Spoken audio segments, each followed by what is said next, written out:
The city you consider as home is never so attractive as when you return to it after long and difficult times in other parts of the world. My name is Dr. John Watson. I had served and been wounded in the more remote regions of Afghanistan and had been discharged from the army with specific instructions to rest. The sight of London again was already working its soothing tonic. As I rode through the familiar streets, I never suspected that a chance introduction would lead me into the most amazing adventure of my entire life. Hi, Stanford. Watson, old man. Hello, how have you been? It's good to see you. Not as well as you, obviously. You look great, old man. Heard you were wounded. Well, it could have been much worse. Sit down. Care for a drink? That one. Good. Well, what are your plans now? Got nothing really at the moment. I'm looking for lodgings. Trying to solve the old problem of comfortable quarters at a reasonable price. That's odd. There's the second man today that's used that expression. Really? Who's the other? Well, you wouldn't know him. He's doing some work in the chemical laboratory at the hospital. Might be interesting. Yes, well, I wouldn't mind sharing a flat with somebody if he was all right. Well, Anything wrong? Oh, no. He's rather strange. Well, what's wrong with him? Oh, nothing wrong with Holmes. That's his name, Sherlock Holmes. Well, when I saw him this morning, he was doing some research with a corpse. Oh, what was he doing? He was beating it with a stick. I beg your pardon? Did you ring, sir? 2 shillings, please. Very good, sir. What did you say this Sherlock Holmes fellow was doing? He was beating a corpse with a stick. Oh? What in heaven's name do you want to do that for? He wanted to find out if it was possible to inflict a bruise on a body after death. Why? You know? Did you ask him? That's another strange thing about this Holmes. Somehow, one never thinks to question him. No.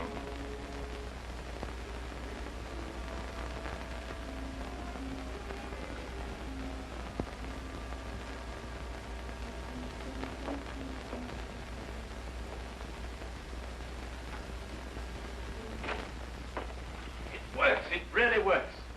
You realize you've just entered the greatest chapter in the history of forensic medicine. You're Dr. Watson. Yes, I am. What works? A foolproof test for hemoglobin. You realize what this means, of course. No, I don't. You must be Sherlock Holmes. It will create a revolution in criminal investigation. Yes, I'm Holmes. How did you know I was Watson? Because you've just come back from Afghanistan. How do you do? How you do? How did you know I'd just come back from Afghanistan? Well, it's written all over you. The problem has generally been that a man is suspected of a crime months after the crime is committed. Then when they find bloodstains on objects of clothing, they can't be sure if it's blood, mud, or rust stains. But this solves the whole thing, of course. Oh, of course. Of course. Stanford told me you're looking for someone to share a flat you'd found. You know, if this test had been in existence a year ago, it would have meant that von Bishop of Frankfurt would most certainly have been hung. And that goes for Mason of Bradford, Muller, and O'Fay, naturally. Naturally. Who are these people? Did you know, I'm delighted to meet you, Watson. I think you'll like the flat. It's in Baker Street, by the way. Oh, we could pop round this afternoon and have a look at it, if you care. Yes. Oh, yes, rather. I'd like that. Good. Did you mind if I play the violin? No, go right ahead. No, I mean now. I mean, when we're sharing the flat. Oh, no, of course not. I like a bit of good music. Oh, good. I'm not very good. Oh. Tell me, Holmes. Yes. How did you know I just got back from Afghanistan? Well, it's obvious. Now, that's what you said before. It isn't a bit obvious. You're a doctor, that much we know. Huh? But with the air of a military man, therefore an army doctor. You've acquired a sunburn. I know it's not your natural color because your wrists are white. Your eyes tell me that you've recently been ill. I'd say some sort of tropical fever. You use your left arm stiffly as though you've sustained a wound. Now the problem becomes, where would an army doctor have contracted a fever, sustained a wound? The answer, my dear Watson, is in the present campaign in Afghanistan, naturally. Naturally. Of course, it's obvious. Naturally. We examined the rooms at 221B Baker Street that afternoon and promptly moved in on the following day. I had, at this point, known Sherlock Holmes for only 24 hours. But the man's fantastic powers of perception, coupled with the almost unpredictable personality I'd ever encountered, kept me in a state of constant surprise when I wasn't being shocked. It was unbelievable, the things he knew and the things he didn't know. Now, really, my dear Holmes, you mean to tell me you didn't know that the Earth moved round the sun? Really? But every school child knows that. Well, now I know it, too. And I shall promptly proceed to forget it. But why? Yes. Why? Why should I remember it? Well, because it's a natural phenomenon. Well, is it important? Does it affect us? If you told me the Earth went round the moon, would it make any possible difference to our way of life? Well, to put it that way, no. Then it's useless information, and I shall do my best to forget it. I advise you to do the same. At times, I thought the man was joking and simply having a bit of fun at my expense. But I soon learned that he was in dead earnest. I also, unknown to him, made a brief classification of the man's knowledge. Literature? Nothing. Philosophy? Nothing. Astronomy? Nothing. Politics? Disinterested. Botany? He knew everything there was to know about poisons and absolutely nothing about practical gardening. Chemistry? Profound. Sensational literature? Without question, Sherlock Holmes knew the details of every horror perpetrated in the last 100 years.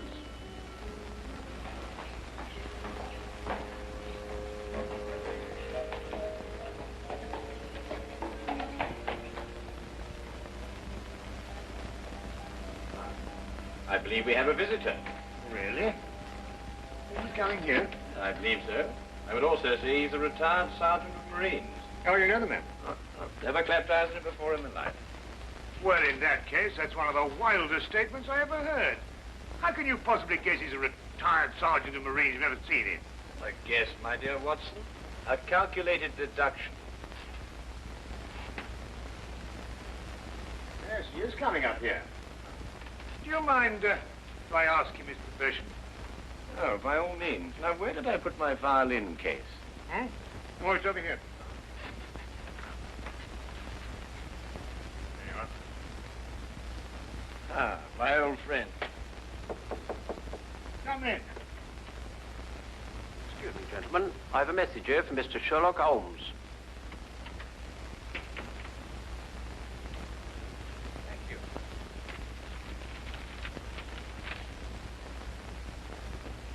Excuse me. Sir? Do you mind telling me your occupation? Not at all, sir. I'm a civil servant employed by the police department. Thank you. I just wondered. Not at all, sir. How long have you been with the police department? Just a year, sir. Before that, I was a sergeant in the Marines. Good day, gentlemen. How did you know? An interesting letter, Watson. A very interesting letter. Perhaps you'd like to come with me. Where? To catch a murderer, of course. Of course.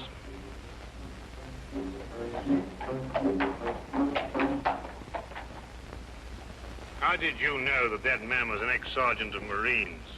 Who? A messenger from the police. Oh, yes, the retired sergeant of Marine. That's what I said. Well, there's nothing mysterious about such observations, my dear Watson, but unfortunately, when explained, they lose their romantic order of mystery. My decision was based on observation and logical deduction. The man had a large anchor tattooed on the back of his hand. This was visible from our window. I admit I didn't notice it at the time, but since you mention it, I think there was an anchor. Oh, there was indeed. He also wore regulation sideburns and had a slight nautical roll. Thus, I judged him a Marine. Oh, guess, I grant you, but only a refinement of guesses one makes every day. Don't be so disgruntled, Watson. Test your own powers of observation. We are entering the perfect situation. Oh, what are we entering? A house that holds a murdered man.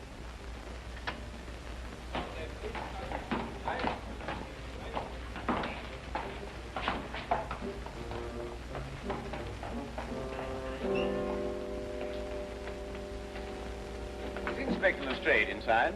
Yes, sir. May I have your name, please? Yes, Sherlock Holmes. This is Dr. Watson. Oh, that's quite all right, sir. Inspector Lestrade gave instructions to admit you. Oh, good. Oh, by the way, has the body been removed? No, sir, but the medical examiner's just gone. Oh, thank you. Let's hope they haven't moved things about too much. The police forces of the world seem to have an organized science of messing things about. Oh, I wouldn't say that, Holmes. Now then, move along there, everybody. Move along. There's nothing to see today. I don't know. I swear I don't know. I tried to help him. Don't you believe me? I had to do what I could. It was instinctive. It was instinctive for a woman like you to commit murder. That's not true. You know it's not true. I know you hate me, but you can't believe I'd do a thing like this. Yes, I can, and I do. Please. She's a murderess. You know it as well as I. She murdered your brother. It's a lie. Yes, it's a lie. Your entire story's a lie. The relationship you had with my son was a lie. My son's been murdered. This girl's a murderess. Why she did it, what her motive was, I don't know. They were engaged without my blessing. I can only be grateful that she gains nothing by her crime. Your duty now is to convict her. Just a moment, please.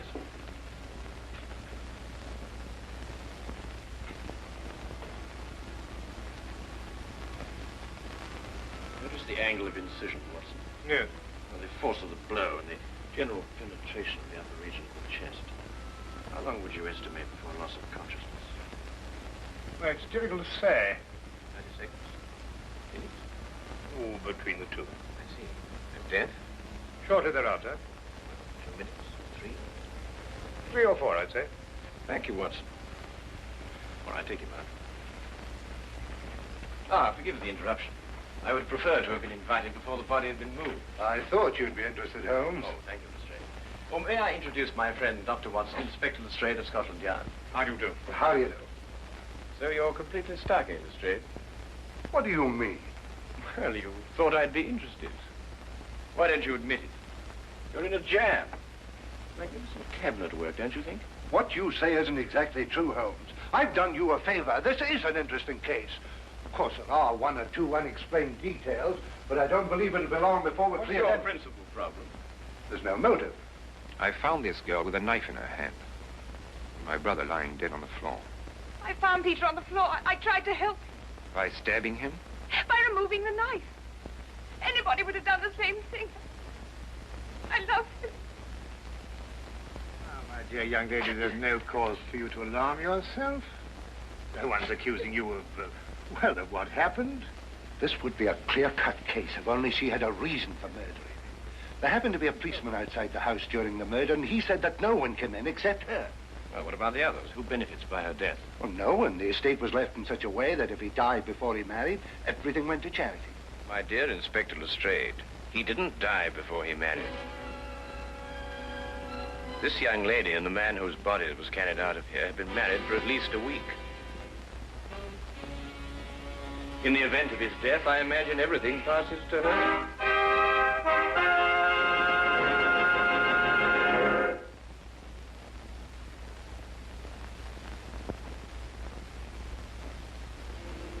And now we return to the case of the Cunningham heritage. How did you know they were married? Weren't you?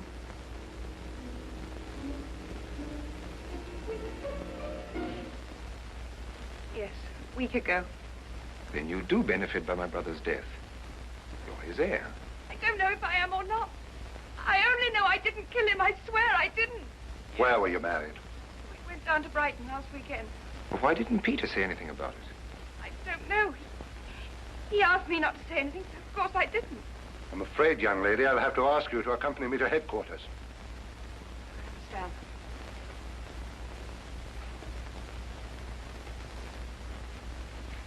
Excuse me, Inspector. I think I should tell my mother.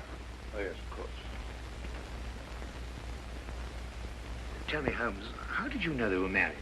Well, the man's hands had the remains of a sunburn and the fading marks of a narrow ring, but not as yet that indentation of the finger a ring generally leaves. A weekend in the sun at Brighton explains the whole thing perfectly. I didn't notice these things. Yes, I know.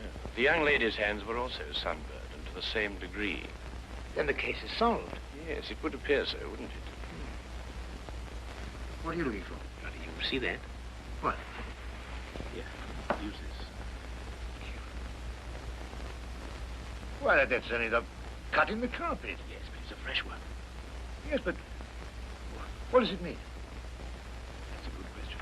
We'll stop looking for clues now, Holmes. Ah, you've solved the case then. Completely. Oh, splendid. Seems this girl had a record. 9 months in the woman's prison in Holloway, from the 21st of February, 1892, to the 21st of November, 1892. She was employed as a governess and convicted for stealing £300 from her employer. It's quite true. I knew you'd find out sometime. I made a mistake 5 years ago, but I paid for it. But Peter knew all about it before we were married. I never tried to hide it from him. You didn't know what else you had in mind. I had nothing else in mind except that I loved him. I'm afraid I must ask you to go with the office on this. Rather, madam.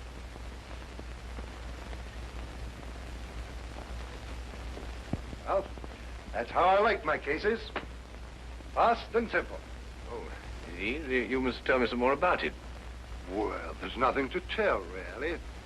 Her story was that Peter asked her to call here at 10 sharp. She arrived, found the door open for her, came in here and found him writhing on the floor with a knife in his chest. She screamed, pulled it out, and just then Brother Ralph walked in. Peter died without saying another word. So she stabbed him for the inheritance and was caught in the act. Simple. Well, falling off a log. Couldn't be simpler, could it, Watson? Oh, I still think it's a tragedy. Yes, but in my job, Dr. Watson, we run up against it all the time. Cigar? No, thank you. Well, I suppose you've had some amazing adventures. Yes, but one learns to have a real philosophy of life and get a good perspective. Yes, I suppose so. But just the same, I think it's a pity. Just another case of a clever girl being too clever. The clever girl who intended to murder her husband, he certainly chose the most stupid possible way to commit the crime. What was that? Well, what's this? Checkbook. Oh, amazing deduction, Lestrade. Look. So Peter Cunningham drew a check for £1,000. 6 weeks ago, and 5 weeks ago, and 4, and 3, and 2, and that's all. Well? They're drawn to cash. Well, I don't get your point. He was a very rich man. Well, it's a great deal of cash. It was his own money. I suppose he could do what he liked with it. You may have hit the proverbial nail, Lestrade. Now, look here, Holmes. You're trying to start something that just doesn't exist. Do you think so? I have a great deal of respect for your opinion, Holmes. But your trouble is that you can't leave things alone. If there isn't a mystery, you have to make one, or you're not happy. You're right, I'm not happy. There are marks on the carpet indicating a struggle. The man whose body was carried out of here was over 6 feet in height. If he had struggled with the girl who had left here, I don't think he'd have lost. She surprised him. Oh, but he was expecting her. That's her story. I'd say she sneaked up on him. What, had stabbed him in the chest? How do you sneak up on someone and stab him in the chest, Lestrade? Now, look here, Holmes. You're trying to start something, and I just won't stand for it. That girl's a jailbird, and she's guilty, and she's going to hang. And that's the end of the case. I see Inspector Lestrade is up to his usual mental gymnastics, trying to hammer square pegs into round holes. Well, Lord, it's been a great pleasure meeting you, Inspector. I warn you to keep away from that man, Holmes, or you'll be insane in less than a week.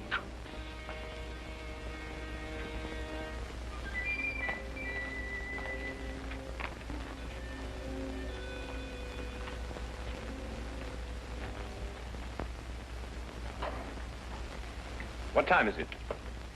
Oh, 10:30. Perhaps you'd like to take a little stroll with me. Why? I'd like to investigate this afternoon's affair a bit further.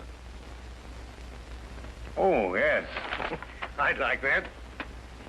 I thought you'd forgotten about it. Not at all. I've been thinking about it all evening. Shall we go? Then we must exchange our thoughts en route. Where are we going? To the Cunningham house. I didn't know you'd made an appointment there. I didn't. Oh, well, who do you expect to see? No one, I hope. Well, I'm terribly sorry, Holmes, but I'm afraid I don't understand what you mean when you say you want to go to the Cunningham house and you just... You can't do that. What? Well, you can't break into the house. Why not? It's against the law, that's why not. Why, if we're caught... That's it. What is? If we're caught. But that makes no difference. It makes no difference at all. The thing is, if we're caught, it's against the law.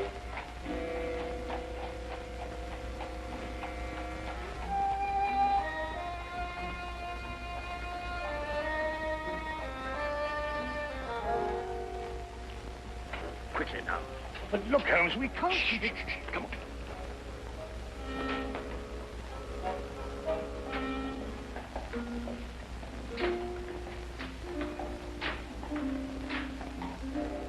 Good evening, Inspector. Good evening, Sergeant. Everything all right? Yes, sir. I just thought Sherlock Holmes might have dropped by. Where'd you get the key? The key's a burglar's too. A burglar's too? Street clear? Yeah.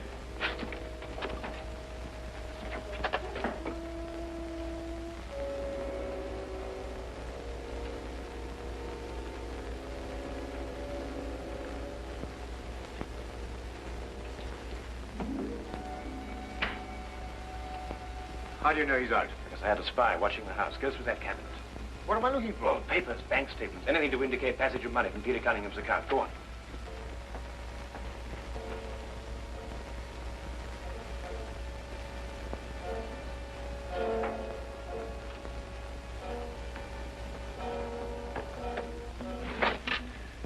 It's absolutely ridiculous. Looking for something and you don't know what in order to catch somebody and you don't know who. Quite ridiculous. Nothing over my side. Keep looking. Who do you think's got it? Whatever it is we're looking for. Why did Peter Cunningham try to hide the fact of his marriage? A week or a month would the main indifference as far as his mother was concerned. She would never have consented to his new bride anyway.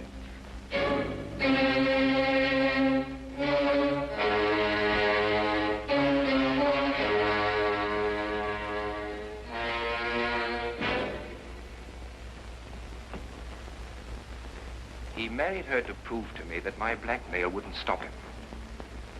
And then he withheld the fact in order to give me 1 week to clear out of the country before he exposed me. The money he paid you went to buying up your promissory notes. I was being pressed, Mr. Holmes. My brother's engagement to a jailbird gave me a perfect opportunity to extract a little money from him. In fact, if he hadn't been such a bullhead, it would have gone on for quite some time. A jailbird, as you put it, makes the perfect murder suspect. Perfect, Mr. Holmes. And you and Dr. Watson make perfect burglary suspects. When I report your death to the police, they can't possibly blame me for defending the sanctity of my home.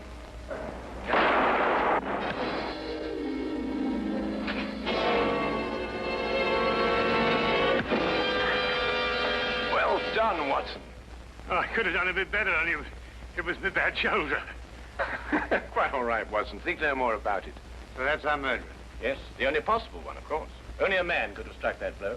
Peter died, as you say, within 3 or 4 minutes. And there was a bobby outside the whole time. Yes. Crystal clear. No, it's completely obvious. Well, what do we do now? What's going on here? Who fired that shot? We will sit with the good inspector, and with the aid of our evidence, a bit of logic, and a few simple diagrams, we will endeavor to convince him that night follows day and that 1 and 1 inevitably makes 2. How did you two get in here anyway? Now, Inspector, calm yourself, calm yourself. Come, sit down. Now, there's a good fellow. Sit right here. Now, you see, we have a great deal to talk about.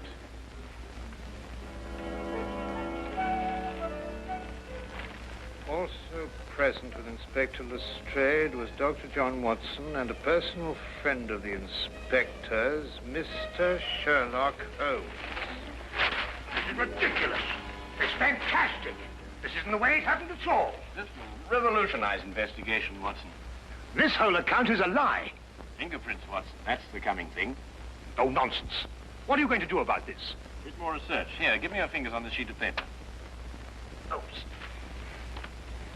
were you going to sit there with these disgusting little smudges and let them get away with this? Beg your pardon? Well, I won't. They're going to hear from me. Brilliant Inspector Lestrade, indeed. Why, it took you 3 hours to convince that bonehead. I don't know. Never in mind his life by her. This young lady was innocent.